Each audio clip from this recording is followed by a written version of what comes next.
Bonjour, bienvenue dans Le Monde devant soi, le rendez-vous géopolitique de Slate. Je suis Hélène Decomer, rédactrice en chef du site, et je suis aux côtés de Jean-Marie Colombani, cofondateur de Slate. Bonjour Jean-Marie. Bonjour Hélène. Et avec Alain Frachon, éditorialiste au Monde et spécialiste des questions internationales. Salut Alain. Salut Hélène. Mardi 7 avril au soir, un cessez-le-feu de 15 jours a été conclu entre l'Iran et les États-Unis. Un peu de répit au Proche-Orient ? Pas vraiment.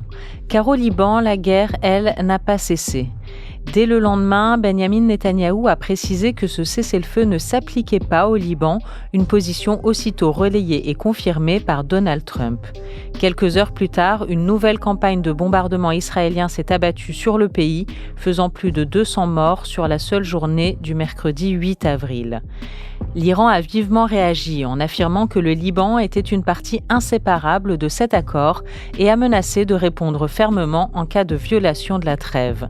Finalement, on apprend ce vendredi 10 avril que des discussions directes entre Israël et le Liban devraient s'ouvrir la semaine prochaine à Washington. Aucun cessez-le-feu n'accompagnera ces discussions, a néanmoins prévenu le Premier ministre israélien. Alors Alain, Jean-Marie, avant d'entrer dans le cœur de notre sujet qui va concerner aujourd'hui ce front libano-israélien, un mot tout de même sur la trêve entre l'Iran et les États-Unis qui a été signée en début de semaine. Est-ce qu'on peut dire que ça en est vraiment une ? Alors écoutez, d'abord, il faut comprendre que ces deux conflits sont liés d'une manière assez simple. Donc c'est vrai, Hélène, grâce à la médiation du Pakistan, sollicitée par les États-Unis, en principe doit s'engager une négociation avec d'un côté les Iraniens, on ne sait pas trop qui sera l'interlocuteur iranien, ça doit se passer à Islamabad, au Pakistan, et puis de l'autre, les habituels négociateurs américains, mais cette fois-ci, il n'y aura pas seulement le partenaire de Golfe, Witkoff, ni le gendre, Yared, il y aura aussi le vice-président Vance, qui, je vous le rappelle, était opposé à cette guerre américaine contre la République islamique d'Iran. Alors là, les Pakistanais disent, mais écoutez, ce cessez-le-feu, cette période de négociation, qui, espère-t-on, va déboucher sur quelque chose, elle concerne aussi le conflit entre le Hezbollah et le Liban. Alors au Liban, vous savez, la communauté chiite libanaise, qui est majoritaire chez les musulmans libanais, est organisée depuis 30 ou 40 ans autour d'un parti milice, le Hezbollah, qui est à la botte de la République islamique d'Iran, qui est en fait la première ligne de défense de la République islamique d'Iran. Le Hezbollah ne tire sur Israël que s'il reçoit un ordre de la part de Téhéran. Et cette fois-ci, il en a été de même en juin, et de même lors de la guerre de Gaza, cette fois-ci, par solidarité avec l'Iran, le Hezbollah a tiré, il y a 4 ou 5 jours, très exactement, des missiles sur Israël, sur le nord d'Israël. Et ça, si vous voulez, donc obéissant à Téhéran, il n'y avait pas encore de trêve, il n'y avait pas encore de cessez-le-feu, il n'y avait pas encore de perspective de négociation entre Washington et Téhéran avec l'intermédiaire pakistanais. Il n'y avait pas tout ça. Et donc, par solidarité avec l'Iran, qui était bombardé par la campagne israélo-américaine, commencée le 28 février, par solidarité, le Hezbollah a tiré une demi-douzaine de roquettes et de missiles sur le nord d'Israël. Et l'armée israélienne n'attendait que ça pour essayer d'en finir avec cette milice armée qu'est le Hezbollah. Vous savez, le Hezbollah a deux visages. C'est à la fois un parti politique avec des députés, des ministres au gouvernement, qui est très ancré dans la réalité libanaise, dans le sud du Liban, dans toute une partie de la capitale aussi.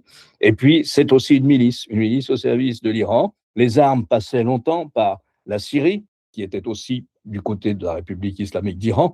Maintenant qu'il y a un autre pouvoir, un pouvoir en fait dominé par les sunnites, à Damas, le Hezbollah est fragilisé, se retrouve isolé, mais enfin, il a encore une partie de son arsenal de missiles et il le prouve en tirant sur Israël par solidarité. De même qu'il avait voulu être solidaire avec le Hamas, il a voulu cette fois-ci être solidaire avec l'Iran, qui est son maître, son parrain, si vous voulez. Alors, est-ce que les Israéliens vont continuer leur campagne ? Il y a ça dans votre question. Est-ce qu'ils vont continuer leur campagne alors que semble peut-être s'arrêter le conflit au moins pour une période, le conflit entre Téhéran et Washington ? Écoutez, je crois que oui, parce que la campagne aérienne que mène Israël, à la fois en Iran et puis aussi au Liban, suppose le pont aérien des munitions qui achemine les munitions américaines.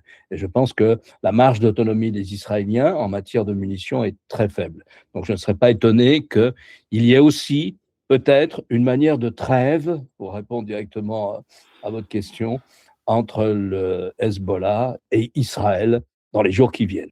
Mais alors, je ne sais pas à quel point on connaît les coulisses de ce cessez-le-feu signé mardi dernier, mais pourquoi est-ce que le Liban ou le Hezbollah n'a pas été directement intégré dans ce texte-là pour finalement avoir une accalmie sur toute la région? La partie pakistanaise qui menait les discussions a indiqué que le Liban faisait partie du cessez-le-feu. Donc, mais simplement, ça ne correspondait pas aux souhaits du gouvernement israélien qui veut continuer ses frappes sur le Liban.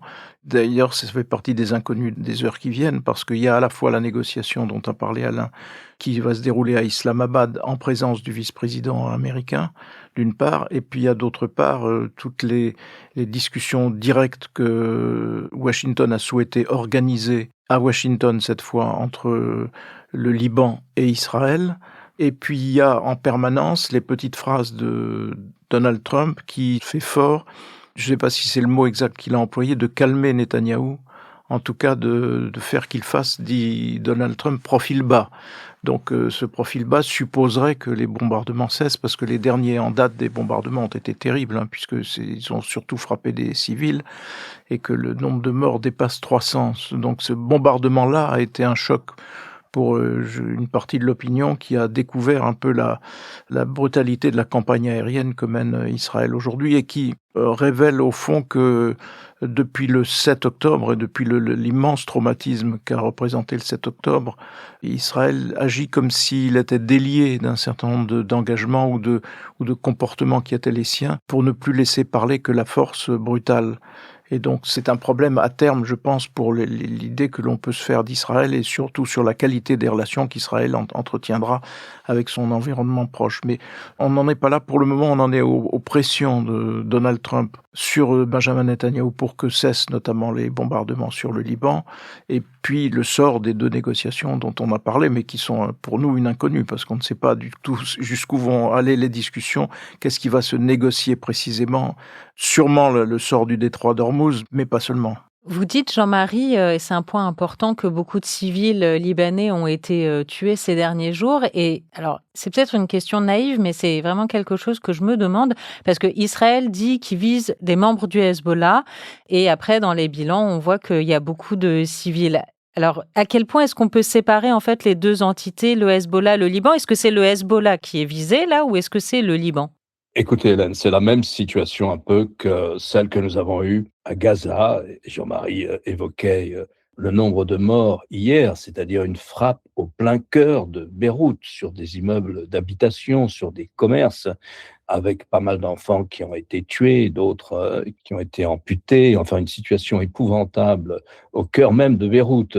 En principe, le fief du Hezbollah, c'est le sud de Beyrouth, et très largement le sud du Liban. Mais ce qui s'est passé avec ce nouvel affrontement entre Israël et le Hezbollah, c'est que Israël a prévenu les villages et les populations, et la banlieue de Beyrouth a dit aux gens: partez, parce que nous allons bombarder les rampes de lancement du Hezbollah, leurs centres de commandement, etc., qui sont dans vos villages, qui sont dans les immeubles de la banlieue, etc. Et donc, partez. Et la population libanaise est partie. Vous avez en ce moment au Liban une situation humanitaire épouvantable.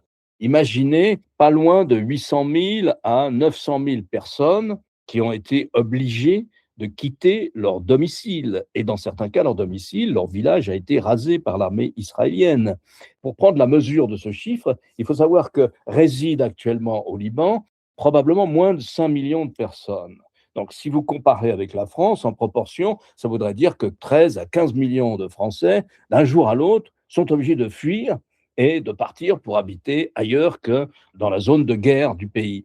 Donc, vous avez cette situation épouvantable qui est d'autant plus tragique, si vous voulez, et inadmissible, qu'il y a pour la première fois depuis bien longtemps, il y a un président libanais, un premier ministre libanais. La Constitution veut que le président soit un chrétien maronite, le premier ministre un musulman sunnite et le chef du Parlement un musulman chiite. Bien, pour la première fois, vous avez une entente entre le Premier ministre et le président pour dire il faut un processus politique aboutissant au désarmement du Hezbollah. Il faut absolument ce processus politique. Et dans cet effort-là, le président et le Premier ministre sont aidés par la communauté internationale, notamment par la France et notamment par les États-Unis, qui avons travaillé, l'envoyé spécial de la France, Jean-Yves Le Drian, qui connaît parfaitement le tissu politique et social libanais, les sensibilités des uns et des autres, est tout le temps à Beyrouth. Et c'est lui qui a vraiment aidé à contribuer à ce que se noue ce dialogue politique au Liban pour qu'on arrive à un désarmement. Alors, par phase, qui durera 1, 2 ou 3 ans. Vous savez qu'en Irlande du Nord, quand il a fallu désarmer l'IRA, eh bien, ça a pris aussi plusieurs années pour désarmer l'IRA. Ça a été un processus politique assez lent, enfin politique et matériel et militaire assez lent. Donc c'est une situation qui est d'autant plus inadmissible que véritablement, il y avait l'opportunité d'un dialogue interlibanais pour en finir avec cette milice surarmée qui dispose de forces supérieures à l'armée libanaise. Et ça a été cassé par la guerre de ces derniers jours. Vous évoquez, Alain Frachon, la diplomatie française au Liban. Quelles ont été les réactions internationales et plus spécifiquement les réactions européennes à ce qui s'est passé ces derniers jours?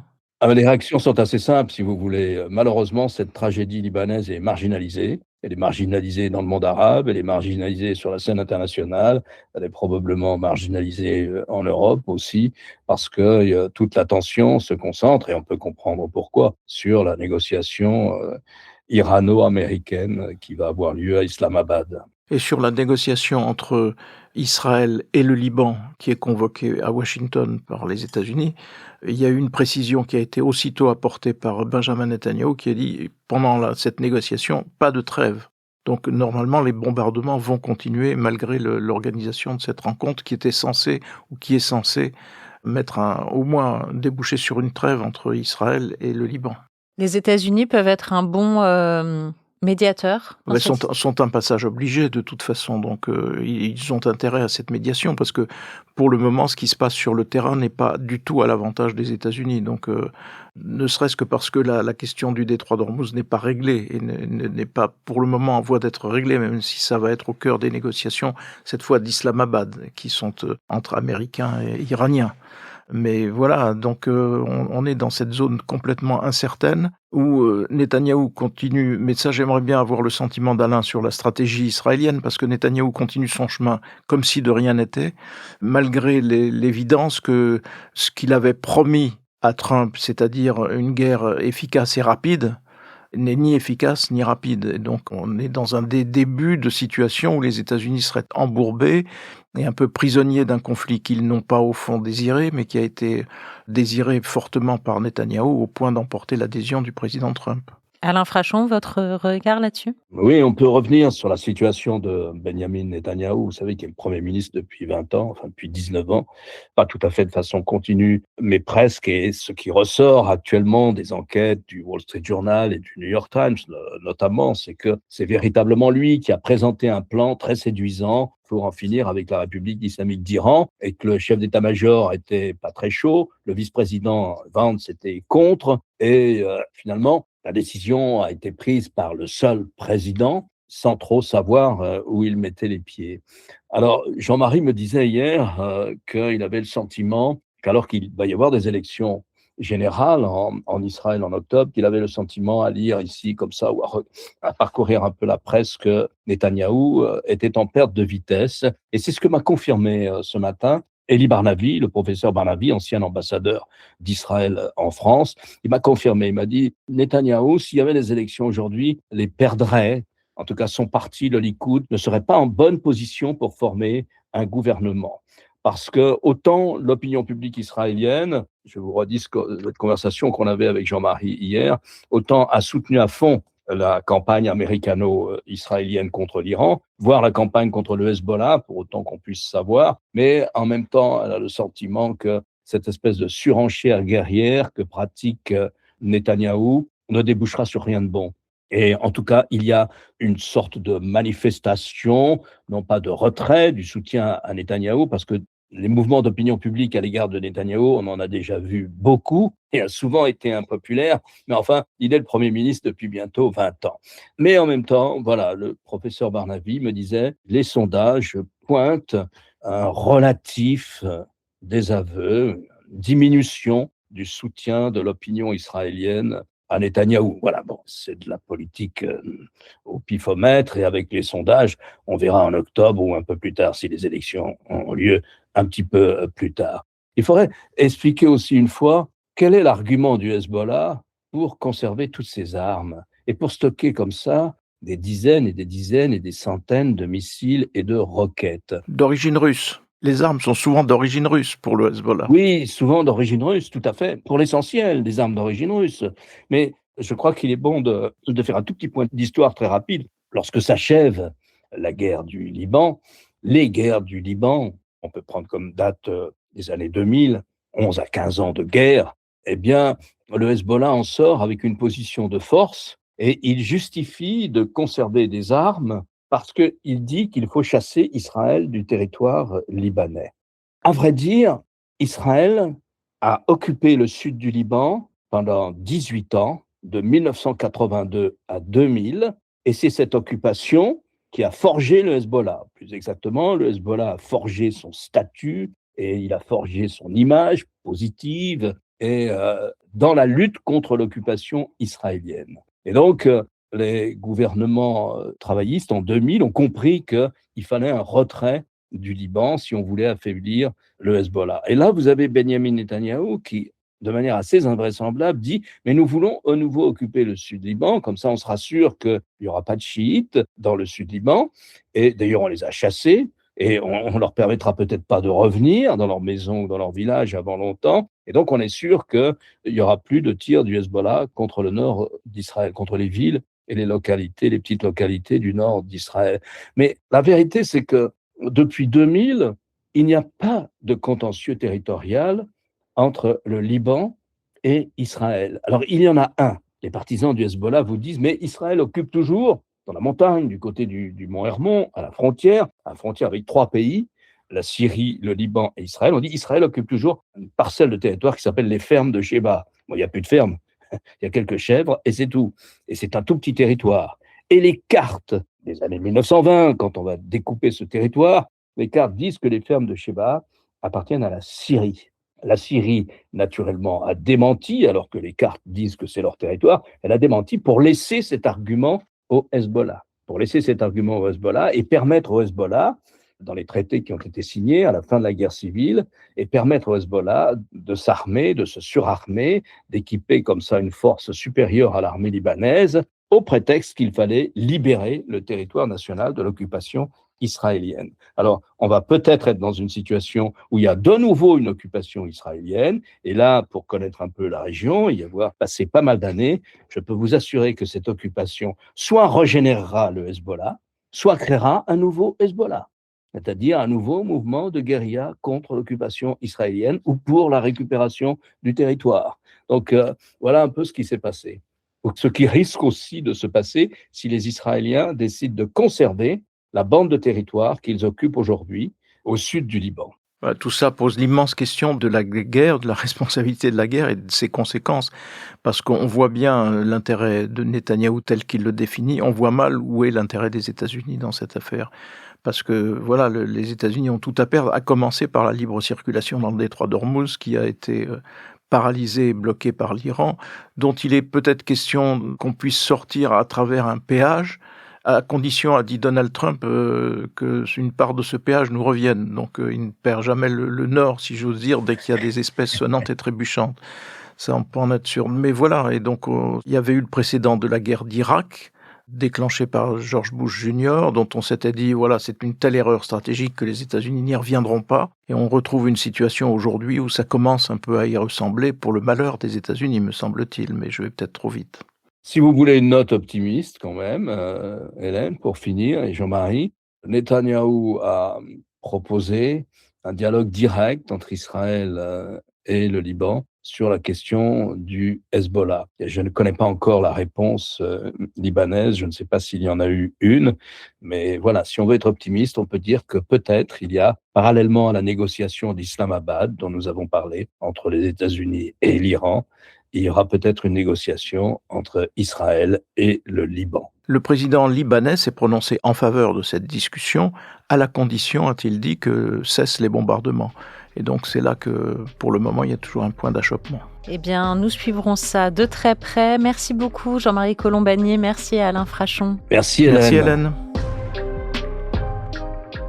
Le Monde devant soi est un podcast produit par Slate Podcast. Production éditoriale et présentation, Hélène Decomer. Prise de son, montage et réalisation, Aurélie Rodriguez.